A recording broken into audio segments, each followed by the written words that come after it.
I got pneumonia in April. You got pneumonia?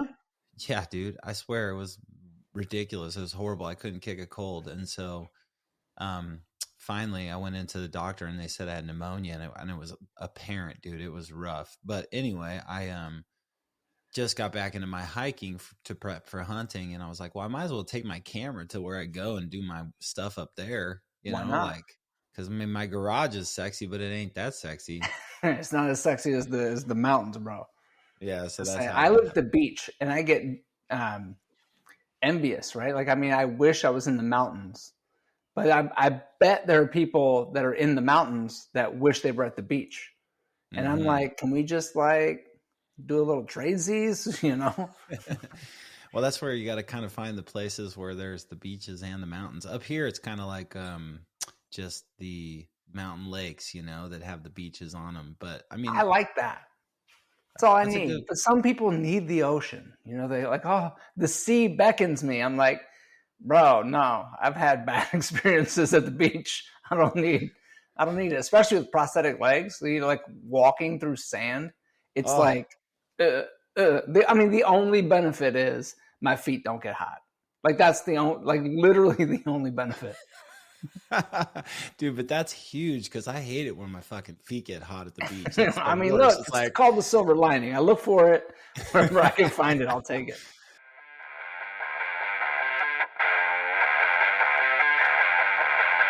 My buddy Dan Nevins is here with me. I'm Nick Clark. It's Play Hard, Love Big Radio, and we want to do more consistent podcasts together. And I just think, you know, having conversations with you brings up a really awesome topics. And so the silver lining, how is it that you find the silver lining in the things that you do?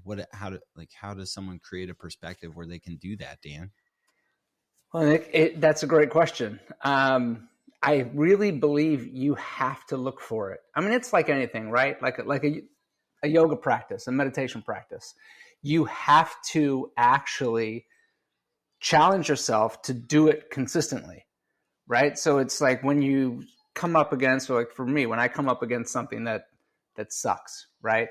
Oh, I can't do this thing because I have an ingrown hair on my leg, and an ingrown hair, now I can't wear my prosthetic because it's too painful, right? So then, you know, I have to look for the silver lining somehow, some way that, you know, I couldn't wear my leg today and go on the hike that I wanted to go into. So then I got to work in the garden on my knees, planting flowers and planting like vegetables with my daughter, right? Like, so I have to constantly look at like, okay, well, this situation isn't going the way that I wanted to, or it sucks, however you want to say it to yourself.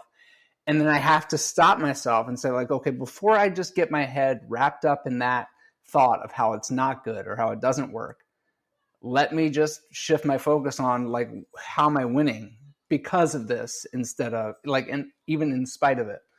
And so, yeah, it's like anything, it's a practice, and there has to be some action around it. Now, do you think it's pretty innate in you to look for the silver lining, or is that something that you've developed more since your accident, or is it just something that comes naturally to you? Well, first of all, it wasn't an accident. It was on purpose. I'm just giving you a hard time. No shit, though. I mean, it's true. It's true. It wasn't 100%. It wasn't accidental bombing. I love you, dude. I know, before your accidental accident, yeah, they accidentally planted the bomb in the road, and it's funny, and that's so like again, like right there, right, like that is sort of an opportunity. Like I love those moments. Well, let me answer your question first. I think in some way, since like I learned that lesson as a kid, to look for the silver lining. I don't know how. I don't believe it was my parents. My mom left when I was 13. My dad was a truck driver. He was gone a lot. I somehow, some way, I learned that, okay, like focus on the positive, look for the silver lining. However, you know, when really catastrophic things happen, I really had to take a step back and really put it into practice. or else, you wind up being miserable. And that goes for anybody having a hard time, a breakup, a loss of a parent, whatever it is. They lost your job, troubles at work, whatever, like the normal day-to-day stuff. Like if we don't challenge ourselves to like find the positive in the moment, then we're just training our brain to only see the negative. And it's not something I want for my life. So, I had to put it into practice. And the same thing, like how I look for, and this keeps me, I think, positive overall. I look for the opportunities to like make people feel uncomfortable, but in a completely like wonderful way. Like for instance, I play some golf, right? And Yes. I'm a pretty decent golfer. And for a guy with no legs, I'm probably better than most. Certainly not all, but and so my golf course is a very famous public golf course that's right across the street from my house called TPC Sawgrass. It's where they play the Players Championship. And I have been fortunate enough to have worked for the PGA Tour and have a membership there as a result of that. And they're absolutely wonderful people. But regardless of that, people from all over the world come to play at TPC Sawgrass, and their driving facility, like their practice facility, their driving range, it's really beautiful, and it's like sort of right in the middle of everything. And so everybody drives by you when you're hitting balls and practicing. And so these people come from wherever, and they see me hitting balls, and I'm wearing shorts, and obviously I don't have legs. And they stop and they're like, "Oh my God, like, you're really hitting the ball really well. What's your handicap?" And I'm like, "I don't have any legs, asshole." And they freeze, and they sort of like, and then I just let them off the hook after like 3 full seconds of making them struggle to figure out what to say. And I'm like, and I'll tell them, my handicap, whatever it is at the moment. And then I'll just make sure they know I'm just playing with them. And I love that kind of stuff. And that's sort of like a manufactured silver lining. Mm-hmm. Yeah, I get that, man. That's cool. I feel like it's an interesting thing because you not having any legs and people interact with you differently in some way, right? I mean, they do. I mean, which is normal, Yeah. It's really funny. Like when I'm out, right? Kids are just a reflection of all humans, just that they haven't learned to mask their behaviors yet. So kids will stare, right? They're just like completely in wonderment and astonishment, and like, whoa, and they're like, "You robot," like the whole thing. And it's really great. The worst thing though is when parents mess it up, right? So they'll be like, "Oh no, don't look," or like they'll like, "Oh, don't stare, don't ask questions," and that moment and the parent they mean well. They're like, "Oh, I don't want my kid to make that guy feel uncomfortable, so let me correct my kid." But what they're doing is they're teaching that child that the differences that they see in people are something not to be talked about, not to be addressed, not to be looked at, or turn away, like don't look, like it's shameful in some way. So I don't let parents mess it up. If I see a kid stare, right, I just walk up to the kid and I go, "Oh, they're so cool, right?" And they're like, "Oh yeah, wow, how did it happen?" I'm like, "I didn't eat my vegetables."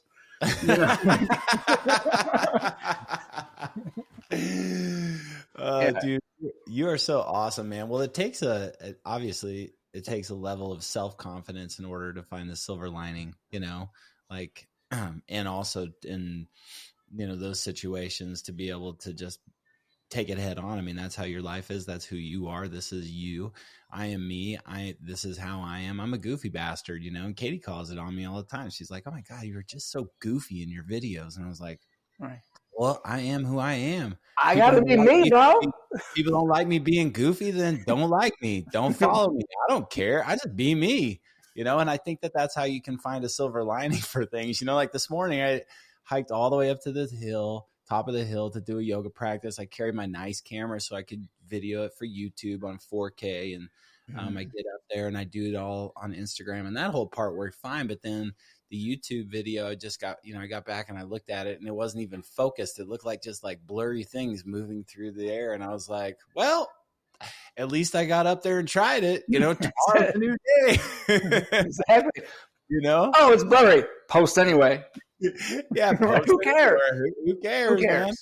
But sometimes the silver lining is, I feel like, is kind of just a way for me to boost my confidence too. Like, all right, yeah, right. Just like you said, like, I feel better about myself because at least I got up there and I did it. You know what I mean? And if you don't get out there and you don't try, then you're never going to know. And that's how anything is ever built, right? Is just by consistently trying to create something and working on something. And if it doesn't go exactly how you want it to go, then ultimately you just learn from it and you keep moving forward. Otherwise, what do you got? Nothing, right? 100%.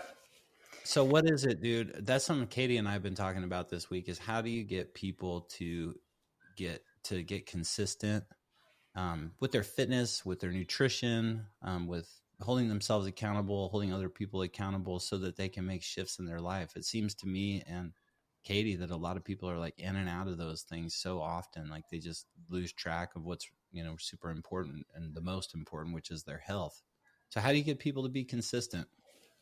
Yeah, it's a great question. And if I knew the answer, I'd be more consistent, right? Like there's so many areas in life that I fall off the wagon, fall off the train, and cause I had major health complications. And then I was ripped open for a long time and I couldn't physically practice yoga. And then I think we talked about this before, but then, I realized after, I meditated every single day, at least once a day for almost a decade. I was very proud of myself for that. Like I'm doing the thing. And I had massive benefits in my life as a result. And then when I got sick and I'm in the hospital, I'm in the ICU, I stopped meditating.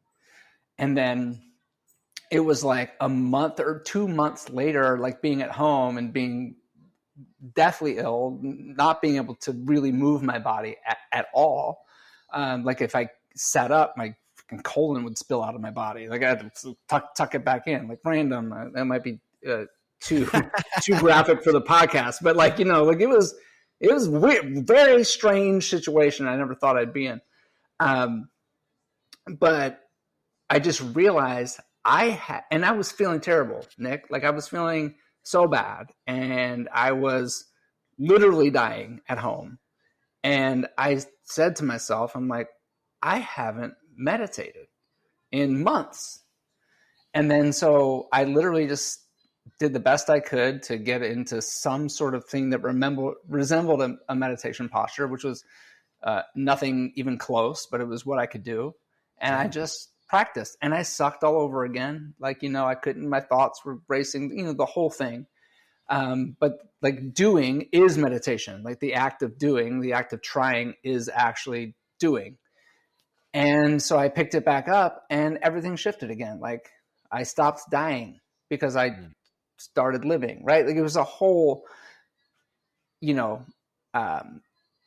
huge sort of like reawakening for me in that sense. And because I didn't have a consistent practice, I'm not consistent at all in meditating anymore.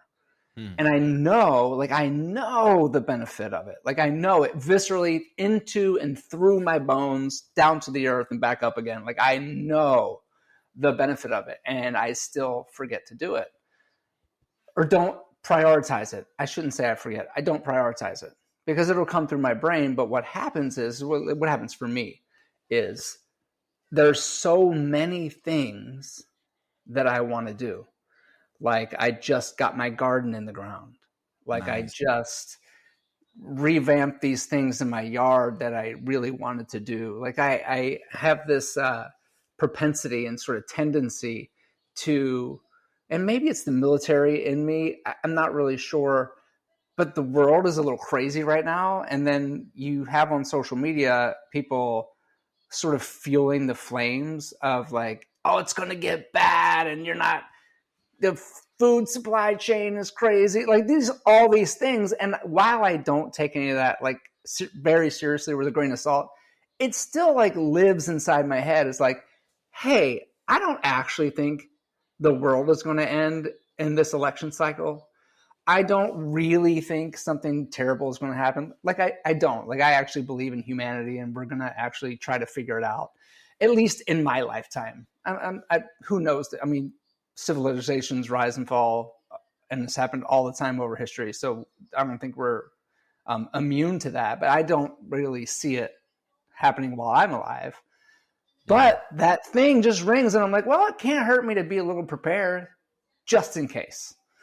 And so I get preoccupied in all these things I have to do just in case something crazy happens. And then once I start layering all those things that I want to do, my time just disappears. And then I have to also make a living and have my work product and responsibilities and parenting. And, you layer it all together. Right. And then and if you're like me, and which I think a lot of people are this way, if I have something that I'm accountable for someone else, right? Like I committed, like I gave my word that I'm going to do something. Okay, so that is number one priority because it involves other people. Mm-hmm. And so the taking care of me, my health, my, all the things that I would really like, I should do an hour yoga practice at least once a day. All those things, they move lower on the priority list. I'm like, well, like I'm actually okay. Like I can still move. I feel good. I'm grounded. Let me just do a quick 2-minute meditation, and that checks the box. Or let me just do a couple sun salutations in the yard to wake my body up, and then that's good enough. Mm-hmm. So the question of like, how do you get people? I guess the real answer to that, from my perspective, is how do you increase the priority of that for someone else? Because if it is a real priority for them, they'll do it. Yeah. No, I like how you rephrase the words that I use, because it's true. I mean, in the health and wellness industry, which is what you and I are in, I mean, just in the way we are as people, we're here to help transform and change people's lives. And so I constantly, and I imagine you as well, are trying to come up with ways to empower people and inspire people to be more consistent and to prioritize their health and their nutrition, because we know the value of it for themselves, but also we know the value of it for the people that they live with. We understand that, we've had that experience and whatnot.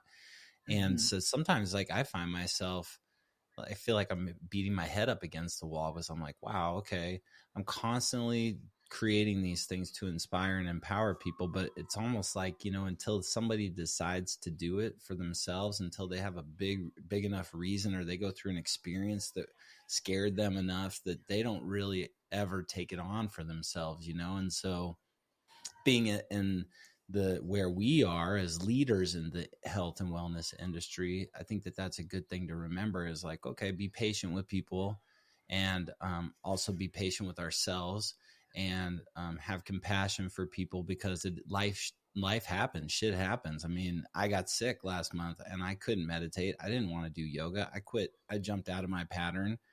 And then it was really hard, and it's still really hard for me to get back into my pattern. Same thing with you. You got sick, you've gone through a lot of different things. Like, you get kicked out of your pattern, and it's hard to get back into it. So I think having compassion for people and just remaining steadfast in what it is that we stand for, and constantly working on improving ourselves, and learning from experiences that don't go the way that we want them to go, or really focusing on the silver lining, or doing podcasts and sharing our conversations like openly and vulnerably, can really hopefully just over time provide a platform for people to make that decision for themselves. 100%. And you know what is, as you were talking, I was thinking, because I think you and I are a lot alike.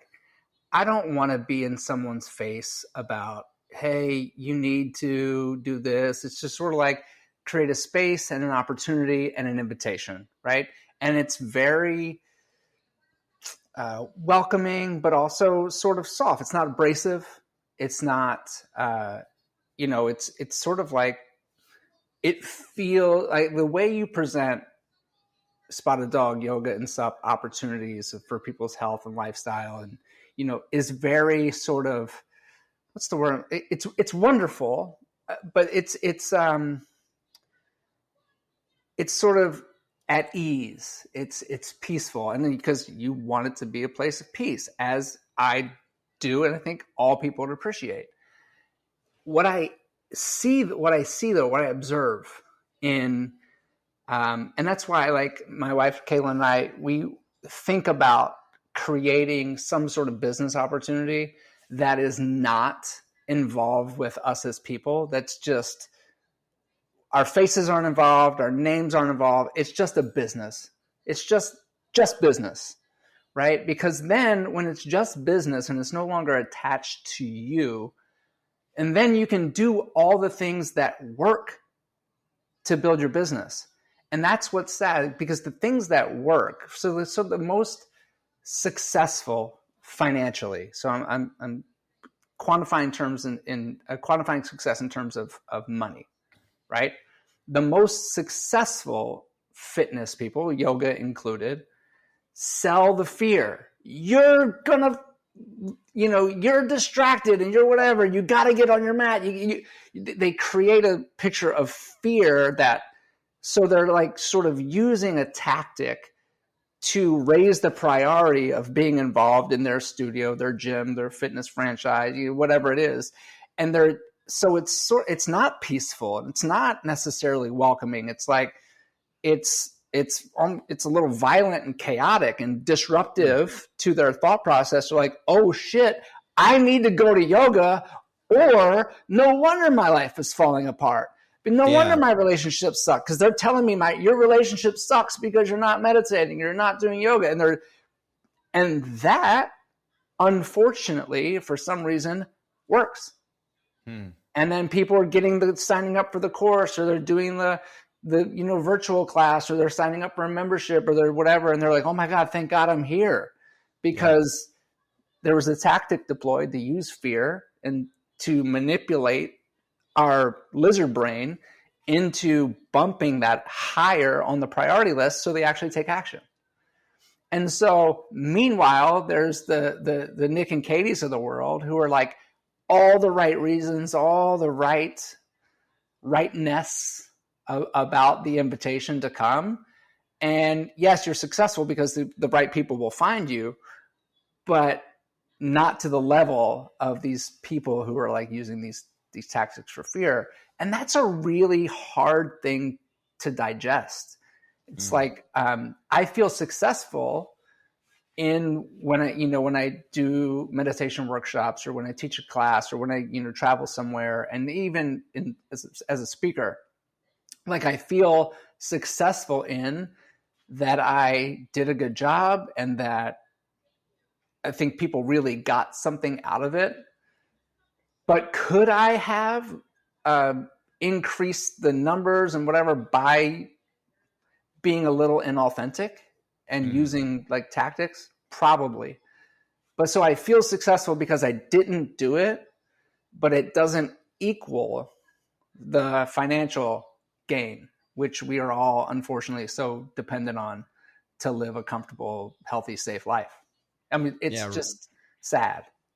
Yeah, I get that, man. And it's like, because of that financial aspect of life and the importance of it for our family and safety and security and whatnot, a lot of people compromise who they are truly inside, and I feel like we were talking about this just a little bit earlier, but, similar to like when you say you're going to do something, but then you don't do it, or you say you're a certain way and you're not that way, then ultimately the way that you start feeling about yourself is less confident, like more insecure, less sure of yourself. You start showing up inauthentic everywhere, right? And so, yes, in the health and wellness field, I get it. It's like, our teacher training programs, for example, people usually ask to be ask for us to give them a call, or ask for us to contact them about the teacher training program. Or I see somebody who's like really into the yoga practice, and I feel like that they could take it to a whole new level. And so I do my best to proactively reach out to those people. But sometimes I feel like people, just like the way I feel is that people take it on as if I'm trying to sell them the program. Mm-hmm. And I know that maybe Yeah. that's in my approach, or maybe that is in the amount, like the amount of texts or emails or phone calls that I make or whatnot. But ultimately, behind all of that selling, because it is selling, Yep. behind all of that, I'm just wanting to help them get the most out of their life. I'm just wanting to help them have the experience that I had. And I'm so passionate about it, and I know that it can make a difference for them, that's why I contact them, and that's why I work with them, but I think it's funny because people are off put by this aspect of being sold something. And it's like, well, Right. I'm just trying to help you. You know what I mean? So that can be kind of frustrating for me, Yeah. for sure. But then ultimately, like you said, the right people find you. The people that are supposed to sign up for the training or sign up for your speaking events and whatnot, they're there. And when I feel like those people show up and they get in the program and I can let go of all the other people, then ultimately the thing that I'm left with is feeling good about myself. Like, I feel good about the approach that I had. I may not have the money in my pocket that I could have had in my pocket, like you're talking about, but I didn't do it in a slimy way. I didn't try and sneak somebody into something that wasn't good for them. I mean, I give them the opportunity to make the choice. They make the choice, and then there you go. It's the right people. So I hear what you're saying, man. Yeah, it's perfect. And that's one Yeah. thing that I wish, like, if I could talk to the world, not, and that sounds a little, maniacal, but if I could, like, if I could, capture people's attention about like yoga teacher training, and they're like, well, I don't want to be a yoga teacher. I'm like, great, don't be a yoga teacher, but you still need to go to yoga teacher training, right? It's like, it's that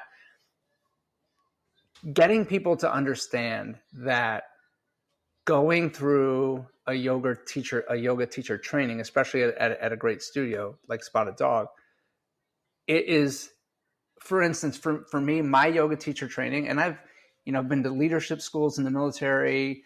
I've went to some Ivy League programs, postgraduate programs that were really wonderful, etc. But yoga teacher training was the best leadership school I've ever been to, hands down, period, by multiples. Right? It is by far the best work I've ever done to improve myself, my life, the person who I look at in the mirror.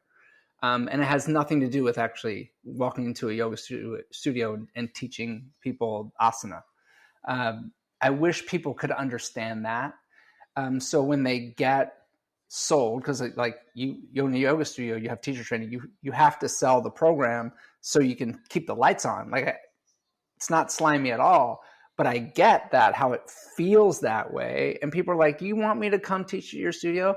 Absolutely not. I do not want you to come teach in my studio. What I Yeah. want you to do is have this thing that I have. I want to share it with you.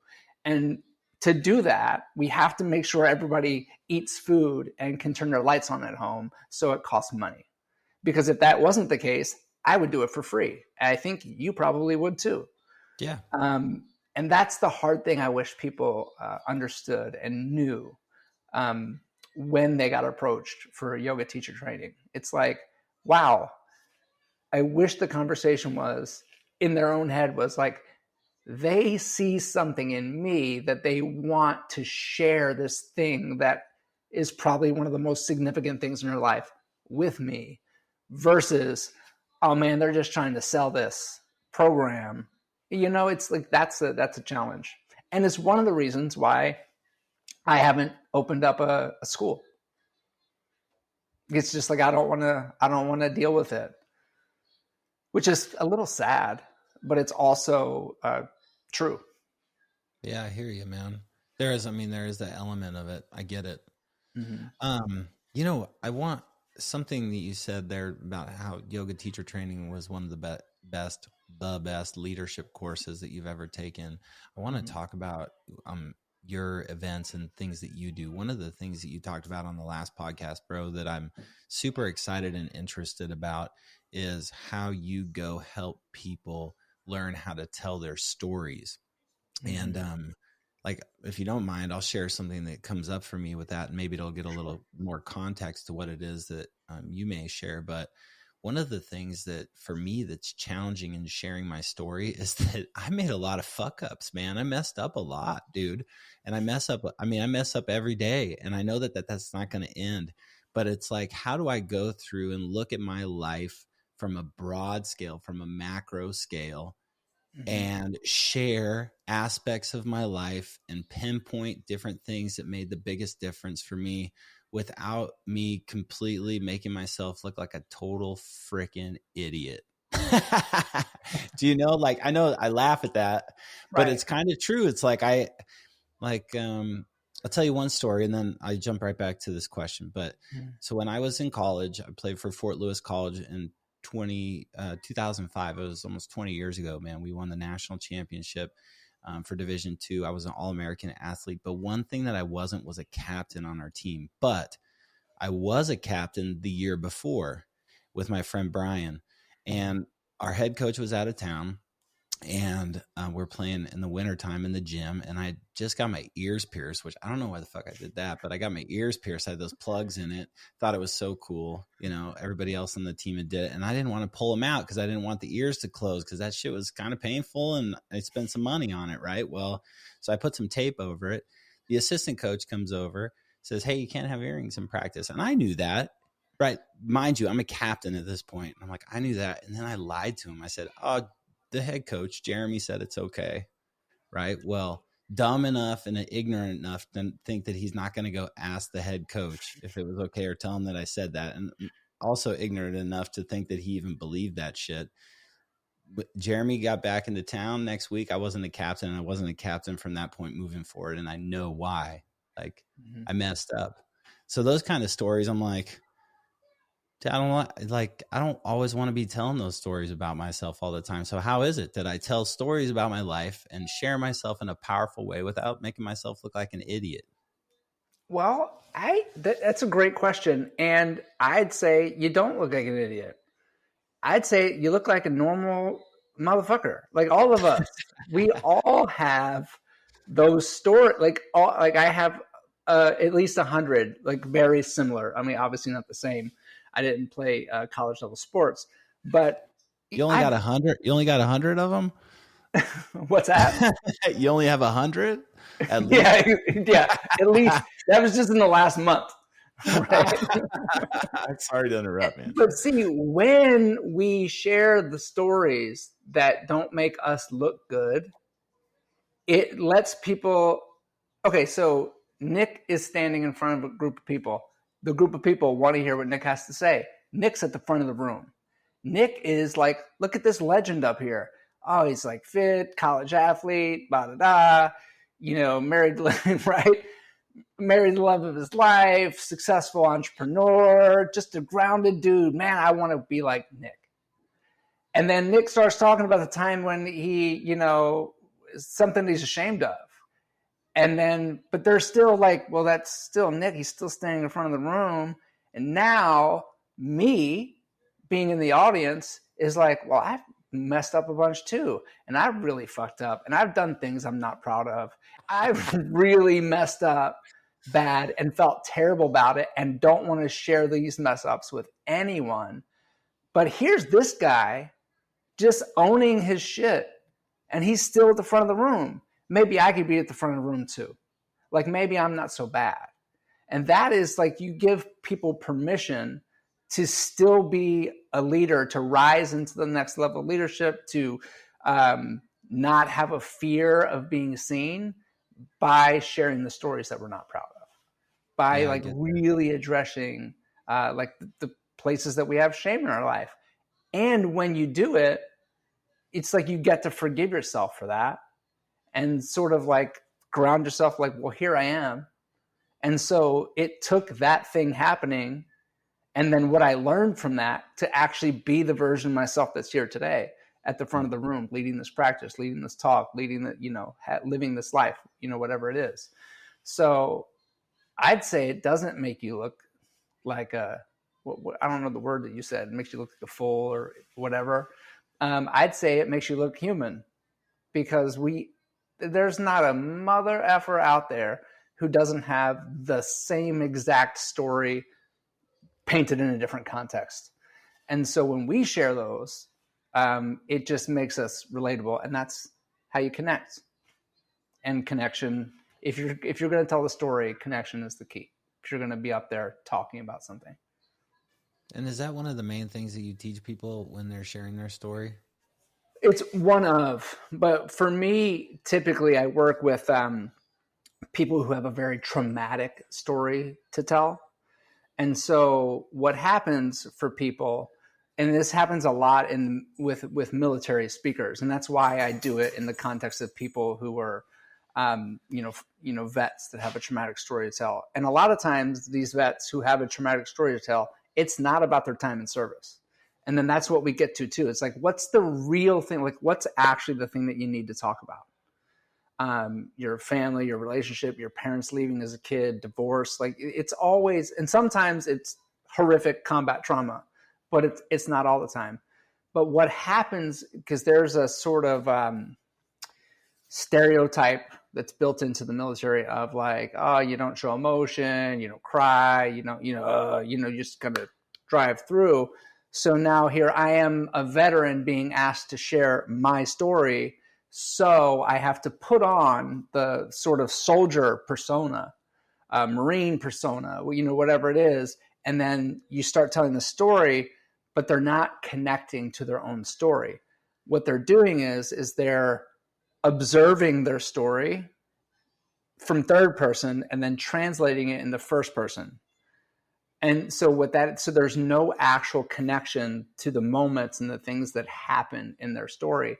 And there's a thing that, that I can't remember who authored it, but it's a really great quote. This is like, you have to feel to heal. So you can't like numb yourself out from these really painful situations and then expect to heal from them. So what I do with these people is I make them smell it, taste it. Like, and I hold them in the fire. And when they're breaking down, I'm like, okay, and then what happened? How did it feel?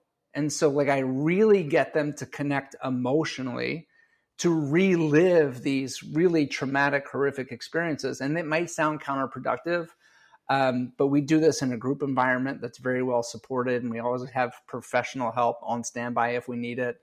There's, a lot of safeguards to kind of create this container of learning that has been absolutely incredible. And so what we'll do is we'll just hold them in the fire, and they actually start to feel these things. So when they bring it all these past traumas into the present moment, and then they can look at it like, well, as a result of this really horrific thing that happened to me, now I'm more resilient.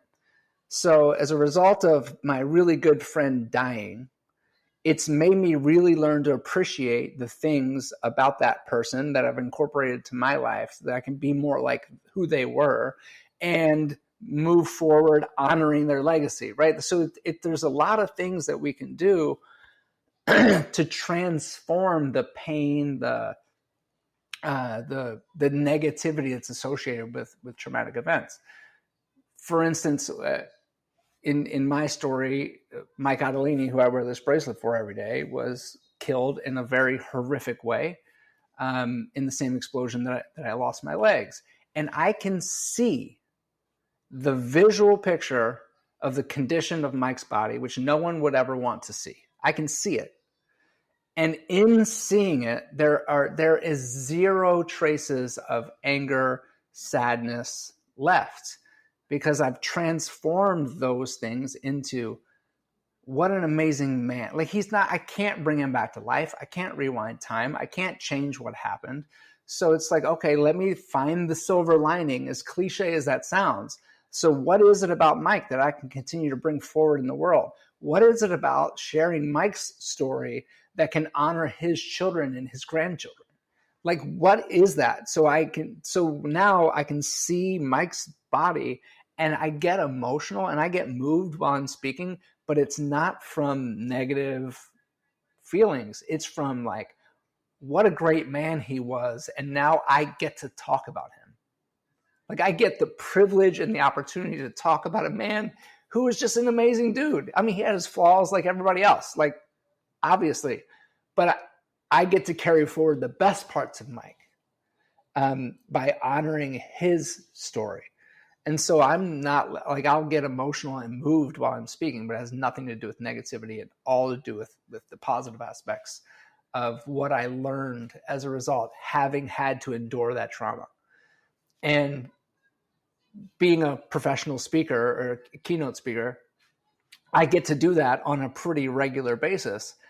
And it makes me lighter. It makes me a better person. It makes me a better husband, a better father, a better peer, a better friend, all those things. So like, why wouldn't I share this sort of cure to, I mean, I can't really call it a cure. Why can't I share this treatment that has helped me sort of the same way as yoga teacher training? Why, like, how selfish of me not to share this with people.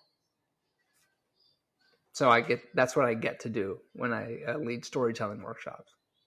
I love that, man. That's so awesome. Thank you for the description and sharing again about Mike. Of course, yeah. I imagine there's quite a few instances in your life where you've gone through that. And where I've gone through that. And I think actually listening to you, there's some areas in my life where I haven't gone through that, or haven't had somebody maybe help me go through that. That's another thing that's coming up for me too, to have somebody actually ask me the questions and hold me accountable to sitting in the fire of the emotion. I would say probably the most traumatic thing that ever happened to me in my life. I wasn't there, but my uncle was, I hung out with my uncle one day, and that evening when I wasn't around him, he was drinking and driving. He had this blue BMW, drinking and driving with two people in his car, and he wrecked his car and he killed himself. I was really close to him. And I remember my dad and my brother knocking on my door the next morning, and they told me, and it was crazy. I just remember my belly just like shrunk in, and I fell to the floor. And just like from that point forward, everything for me changed, and what I realized from that trauma and the shift in, it was really a big shift in my perspective, really, Dan, because what happened is that I realized that like at any moment, somebody that I love could be taken away from me, and it felt like they could be ripped away from me. And so what I did for like the next 20 years is anything in my power to keep myself from really loving anybody, because I didn't want to have that feeling again, like drinking alcohol, doing drugs, have, sex, whatever, man, like all the different things. I was doing those things ultimately to disconnect me from the people that I really wanted to love. Mm-hmm. But I didn't want to give my full heart to them because I didn't want to have it ripped out from me again. And I can feel that when I talk about it, and I'm, obviously like it's not comfortable to talk about it, but I don't have a lot of emotion around it anymore. And I think that that's because I put a lot of work into it and whatnot. Yeah. Do you feel that now you are able to love more fully? Like just by like sort of like prolonged exposure therapy. It's like, okay, I'm realizing I'm not doing this. I'm using this. So now I have to like actually be better. Yeah, I mean, I think what happened for me is I pinpointed why I was doing these things that were self-destructive behaviors, and not just self-destructive behaviors, but relationship destructive behaviors, And so once I pinpointed why it was I was doing those things, and then I was able to look at those patterns and take them out of my life so that I could actually be present and work on actually loving and being there with those people that I cared the most about, And so I do absolutely feel like I love more than I've ever loved before. But it's taken some work, It's not like, I mean, I guess when I say like love more than I've ever loved before, that's not the case. Like, it's not like when I was a kid. Like when I was a kid, it was like kind of like perfect in a way, And then that shit happened and it got all messy. Right. And so now I feel like I'm working towards that again, where I can really love fully and just trust and know that like these people are in my life for the time that they're in my life, and I got to love them right now because it's all I really know that I've got, Yeah. And that's so many people, I mean, because unfortunately, that's a common story, whether it's an accident or an illness or whatever, people get taken from us every day. And so what a great model you can be for people who aren't on the other side of it yet, by sharing the story. Like, I was devastated, and here's what I did. I did this, and people are like, yeah, I do that. Mm. And then they're like, yeah. And so I'm in this because that's my safety. That's my protection mechanism. Right. So, okay. So I'm on the club with this guy, like we're the same. Cool.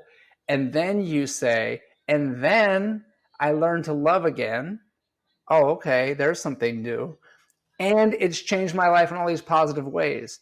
So then that person who's kind of trapped in that sort of self-destructive, isolationist, I'm going to hold my heart in, can maybe go, oh shit, maybe there's something for me. Maybe it's time to change my behavior patterns, right? Like, you have a great opportunity to be able to help other people escape the same trap that you were in.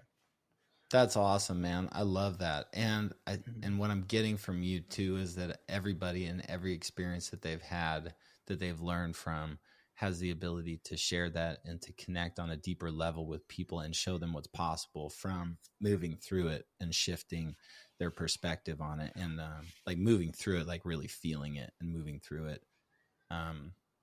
That's awesome. So go ahead. Oh, go ahead. No, you're good. All right, I want to tell you this one thing, because it has to do with storytelling and the brain, right? So when you're telling stories, so you're a soccer player, right? So if you were up telling a story about some game-winning goal you made, right?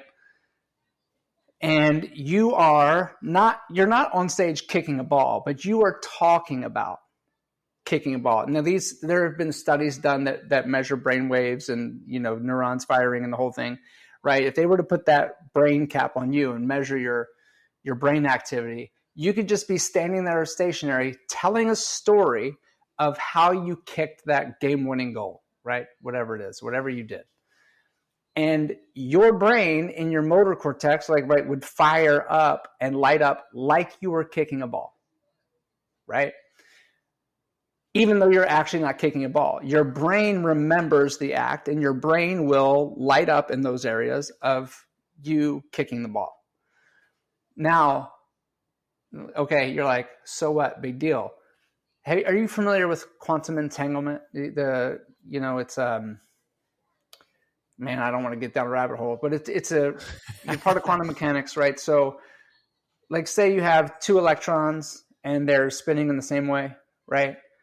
And say you were able to shoot one electron to the other end of the universe, like 600 trillion light years away, right? If those electrons were quantumly entangled, right?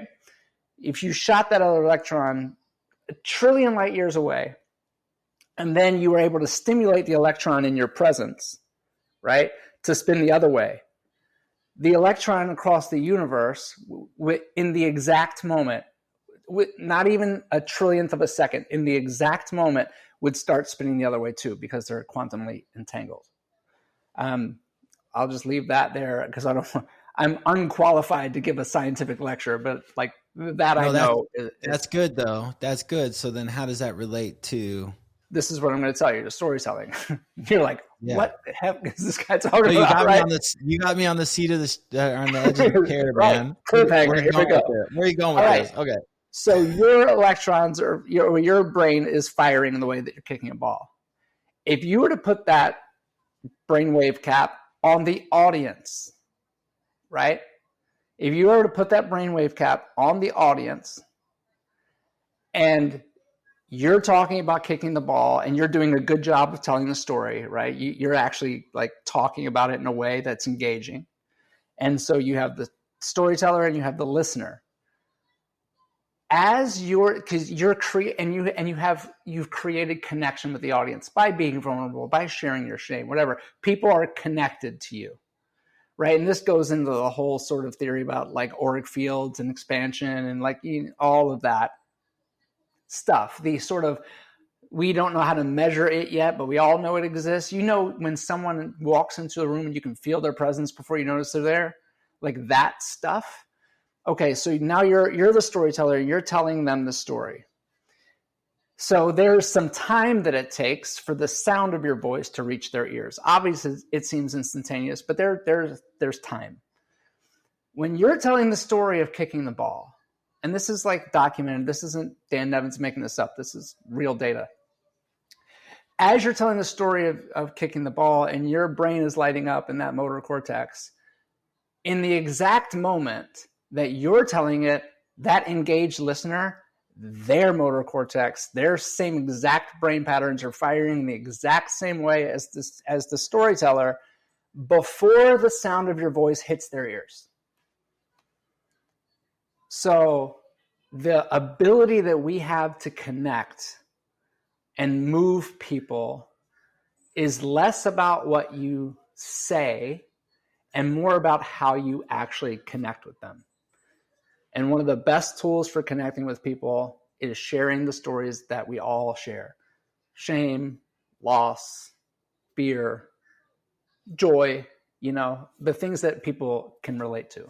And so it's less about saying the exact right words to paint this beautiful picture and more of being grounded in what it was like to be you in a moment and then what you learned.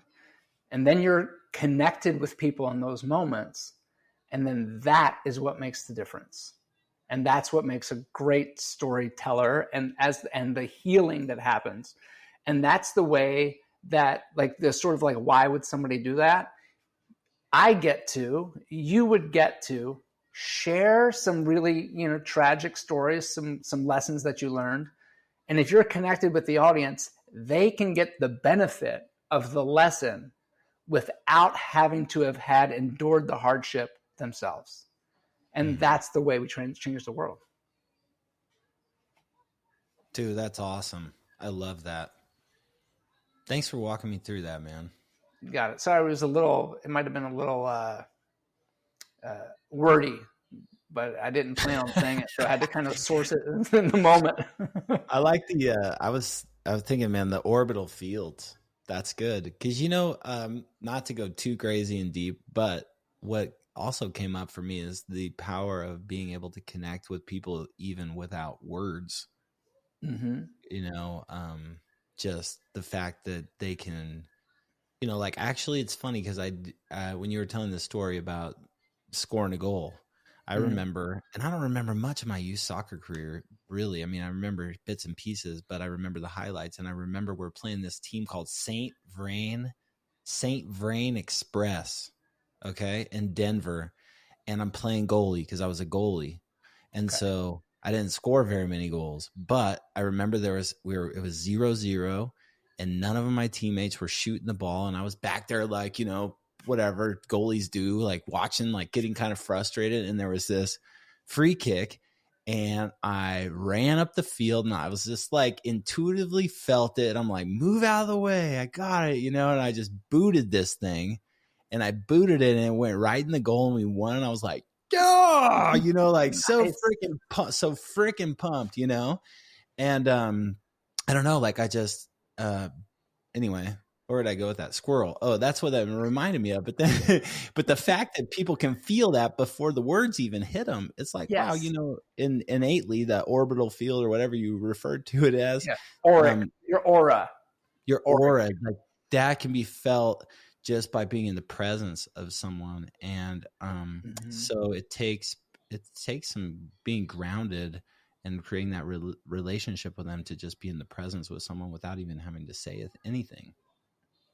Pretty cool.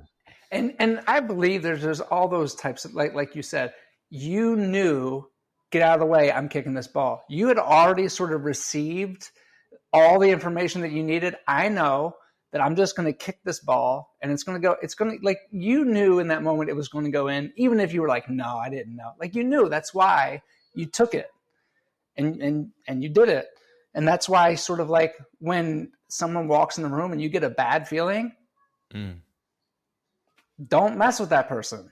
If you get a good feeling, oh, great. we all have these experiences. But then we're like, well, that I didn't read a scientific peer-reviewed journal paper on it, so it's got to be quackery. Like, stop it. Stop it. You're a fucking human being, right? Like, you get what you get. And everybody's gotten that sinking feeling when they've met somebody, and if they fell for their bullshit, wound up involved with them in some way and regretted it, right? And so everybody's had that feeling like, oh man, this person is like a good person. And then they're blessed to have them in their life. Like, it's all unproven science, basically, but it doesn't mean it doesn't exist, I had another point that I was trying to make, but I squirreled myself as well. But you and I are a lot alike, dude. We squirrel. But we squirrel in the right direction, dude. Right. I squirrel for good. You squirrel for good. I squirrel for good. We squirrel for good. What? You should squirrel for good. What? What? I don't want no medication. I like this. I love it, man. Well, I got to tell you, bro, the conversations I would have with you always are awesome. I love reconnecting with you as a friend and a person. You have so much to offer. And just for me, I'm coming away with from this conversation, a better person and with more tools. And I know our listeners are too. And yeah, man, I just want to give you this opportunity to say something, anything you want to say to kind of wrap it up before we close down. I mean, you and I, we've had this conversation before. We could go like Joe Rogan style, like 4 hours. 4 hours. Exactly. We could. Well, happy wife, happy life. You know what I mean? Amen. Amen. Amen. So what do you got, man, to wrap it up? What do you want to say? What do you want to share? What I want to say is, and I don't obviously have anything prepared, but here's what I want to say is, and it goes back to what I was alluding to a little bit earlier, is like, if you turn on the news, man, it looks like the world is on fire. And in the situations that you see in the news, it is, right? There are real things happening in the world. There are war. There are innocent people dying. There are terrible things really happening around the world and in our own country. And like, turn it off, bro. Just go outside. Like, when I go outside and see my neighbors and people from all different backgrounds and religious beliefs and skin tones and whatever, and all of the normal, like the 99% of people in the world just want to like love their kids and be good people and help out their neighbor and get help when they need it. Like, so if you find yourself sitting in that space where you're like, oh my God, the world is a mess. Yeah, you can be like me and like, okay, just in case there's some impact in my family, be a little prepared. And though, don't let that be your way of being in your life. Like, the world is good and people are good. And I think we all need to remember that, especially when our algorithms and news channels are full of anything but that. Go out and live your life and see it firsthand, and then judge the way that you should be off of your actual as lived experience, versus something that might see and trigger you in some way. And I'd be remiss not to say too, like, I'm excited for August to come and do the Spotted Dog Retreat in Teton Valley. And I know there's a few spots left. And I really hope that somebody who's listening, who's on the fence, like, maybe let's just go, man, because I want to have these types of conversations with just more people. And I can't think of a better place to do it. So thanks for inviting me, because I'm going to be stoked to be there. I am so stinking stoked for that retreat, man. You're right. It is more than the hikes that are phenomenal, the sup that's phenomenal, the yoga that you and Sean and I are going to be teaching that's going to be awesome. The food's going to be great, but it's all put together so that people can create amazing connections through conversation and learn more about themselves and their community and other people. So yeah, man, I'm super stoked.